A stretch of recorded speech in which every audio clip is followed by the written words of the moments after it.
What's up guys, welcome back to the channel. I just got a brand new gun that I picked up the other day, so we're going to go through that today, so let's jump into it.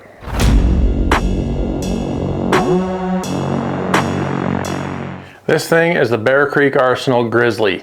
This is a Glock clone. I just picked it up the other day. This one is the Glock 17 size. Once we jump onto the bench, I'll show you a little side-by-side comparison with a couple other guns that are either clones or that are actual Glocks, and show you kind of similarities and some differences in aftermarket stuff. But this thing just showed up. It looks like P. Diddy work there. This thing is oiled to the nuts. But I just snagged this thing out of the box and I wanted to show it to you guys.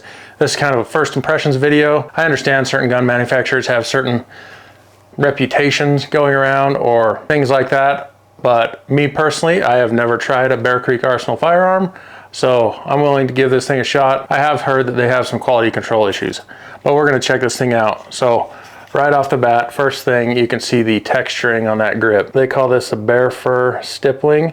It feels really nice in the hand. It's grippier than a factory Glock, that's for sure, but it has that nice grippy texture. It does feel a little bit thicker right here in the back section, like that top part's a little bit thicker in my hand compared to some of the other Glock style guns that I have. It does have some ledges right in here, some kind of accelerator cuts with some stippling for placement of your offhand. Just sitting here feeling this, you can see it's kind of stippled on the frame, and for me, I would prefer it down on the ledge itself, so that actually grips your finger.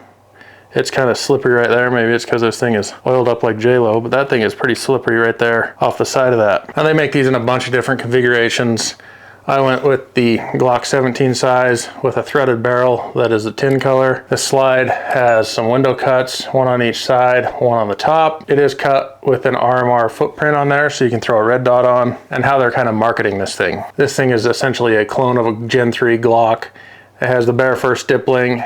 The slide and the barrel are made out of stainless steel. They say this thing has perfect balance with recoil and weight, which I'm sure every firearm manufacturer says. Has the RMR cut, the window cuts. The sights on this thing, they say, are photoluminescent iron sights. So it has some, I'm guessing that's just photoluminescent paint in there. They're not glowing bright right now with the lights on. Maybe I can try and get a shot with the lights off and see if those things glow in the dark. But it says they're good for low light acquisition and kind of darker shooting situations. Like I mentioned, you can get this in a bunch of different configurations, different colors, different barrels, whether you want the threaded barrel, non-threaded barrel. I believe they have different color slides as well, and I'm not sure if they have different configurations on the slides, but this is the one I got. So let's jump over the bench, take a closer look at this thing. I'll kind of break it down, show you guys some of the internals. Maybe we'll do a trigger pull test, see what this thing is pulling at, and then I also want to compare this thing to some of the other guns that I have and show you what fits, what doesn't, and see if this thing fits in any of the holsters I have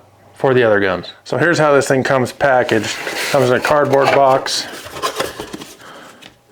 The only thing that I have taken off of this is the trigger lock, and I pulled that off when I was kind of messing around with the trigger a little bit earlier. But that's how that thing comes. It's nicely packaged, it's pretty firm in there. It comes with all this stuff. This is for the trigger lock, some safety information. That is the owner's manual, I'm guessing. Tells you all the safety information.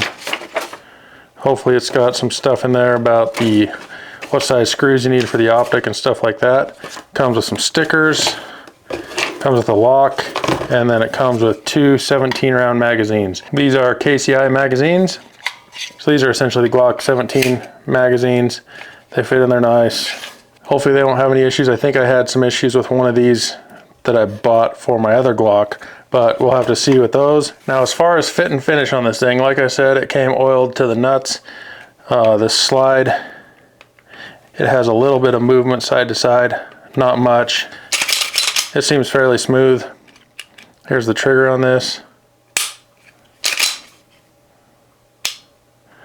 Nice reset. It is a firm trigger, but that reset it literally pushes your finger forward.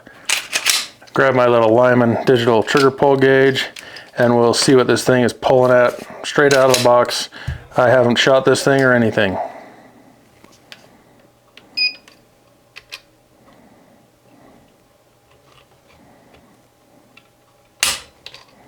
That says 4 pounds, 8.6 ounces.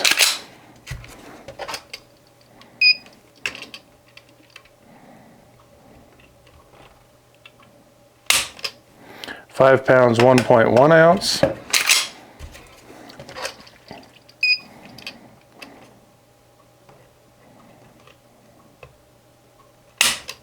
5 pounds, 1.9. So that's averaging a 4 pound, 14 ounce trigger, so almost a 5 pound trigger, which isn't too bad. It doesn't feel too bad. It's not as heavy as a factory Glock trigger, and it's also not too light, so I'll be interested to see how that thing functions when I get this thing out on the range. Obviously it breaks down just like a Glock. Here's what the underside of that looks like. This thing, I'm gonna pull this apart, has a plastic guide rod. That's the threaded barrel. Now I don't know if you'll be able to see down this thing. This thing has been shot. You can see all the carbon around it. This thing has been shot, so somebody obviously test fired this. It's probably Diddy when he was lubing it up. But all the internals honestly look just like the Glock internals, which is what you would expect.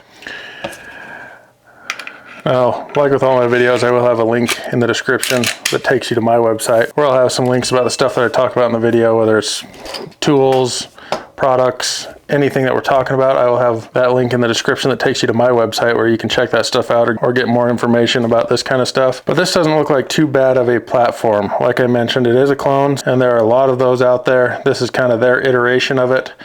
This one does come with the Picatinny rail on the bottom, so it's got that 4-slot pick rail for accessories or lights or whatever you want. I want to pull this Optic cover off really quick, see what that thing looks like underneath. So it's just your bare bones cut. That is the RMR footprint, but it looks like it doesn't have the recoil lugs that you would typically want with a red dot. Those recoil lugs kind of take the shear force of that slide reciprocating off of just the screws, so that's something to watch for if you put an Optic on one of these. And then here I do have an RMR red dot, so that's how low it would sit. You wouldn't be able to co-witness with those sights, so you would need to get different sights if you wanted to co-witness with a red dot. And this is, like I said, the RMR. Maybe I'll try and screw this thing on really quick.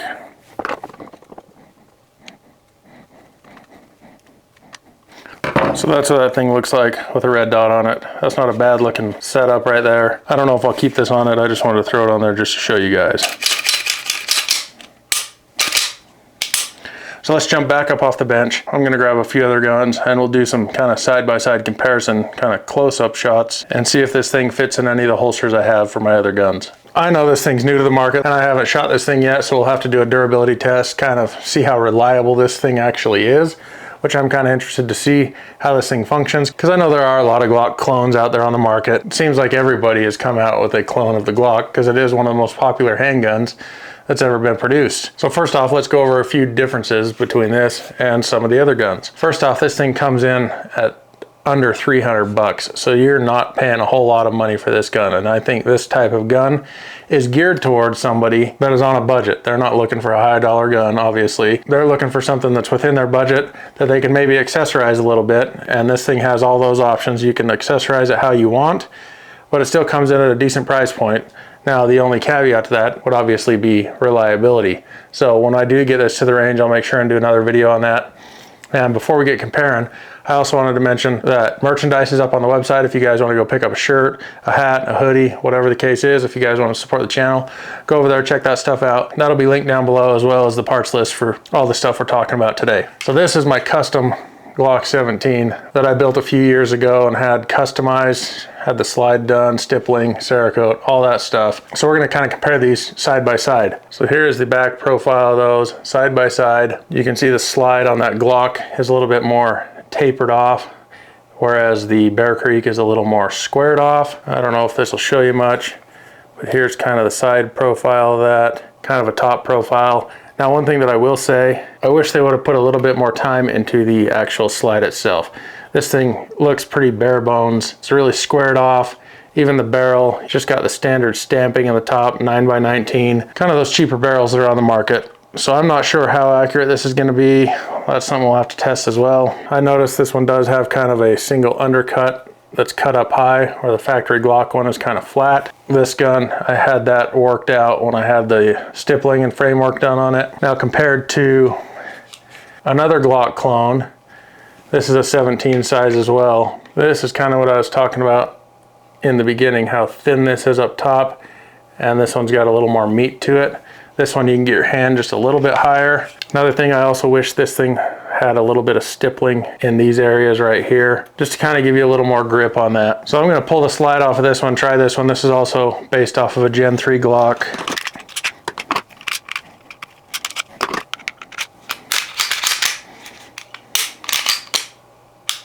So you can see that with an aftermarket slide on there. This is a Grey Ghost Precision slide with a Rival Arms barrel in it that I've had on this other gun, but it fits on there just fine. But looking at these, you can kind of tell the difference in slide quality, I think. I think this slide looks a lot better than the factory Grizzly slide. Even small details, such as the little recess on the slide cut on top versus just a hole in it. Now, as far as holster compatibility with this thing, this is a Tier 1 concealed inside the waistband holster with the sidecar.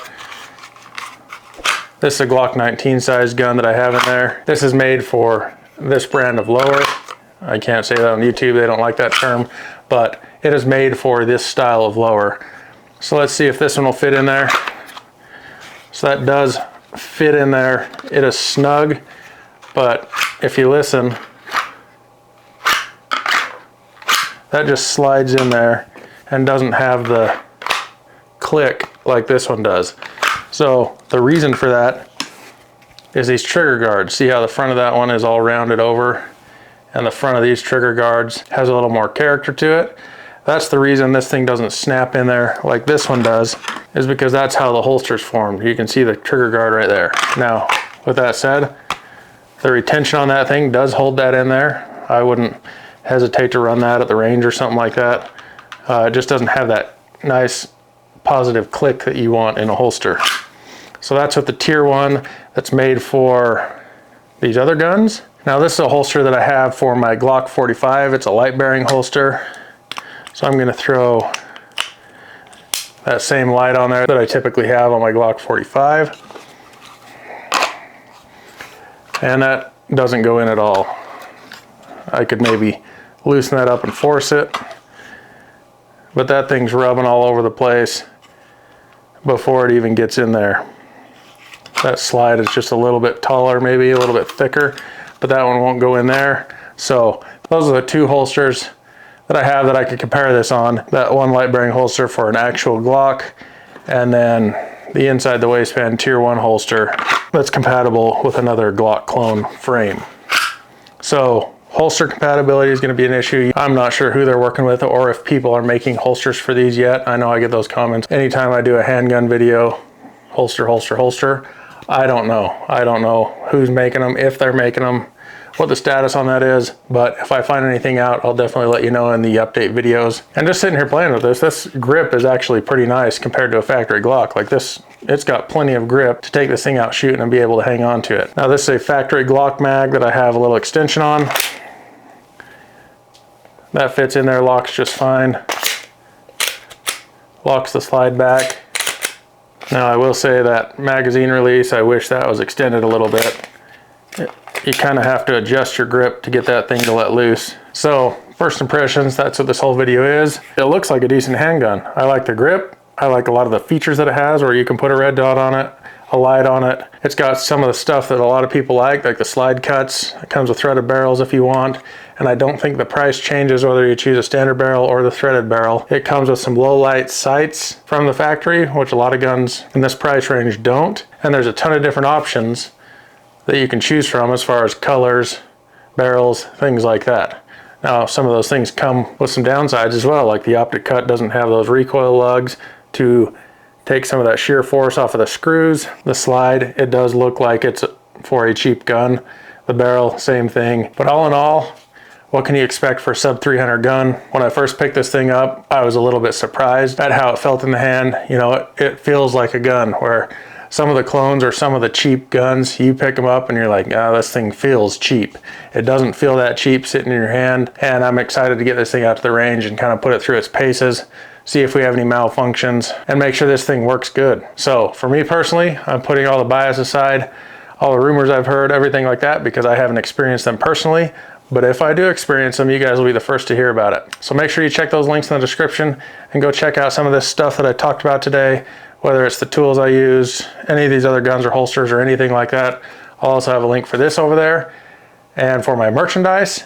But as always, thanks for watching. Don't forget to subscribe, hit that thumbs up button, and we'll check you guys on the next one.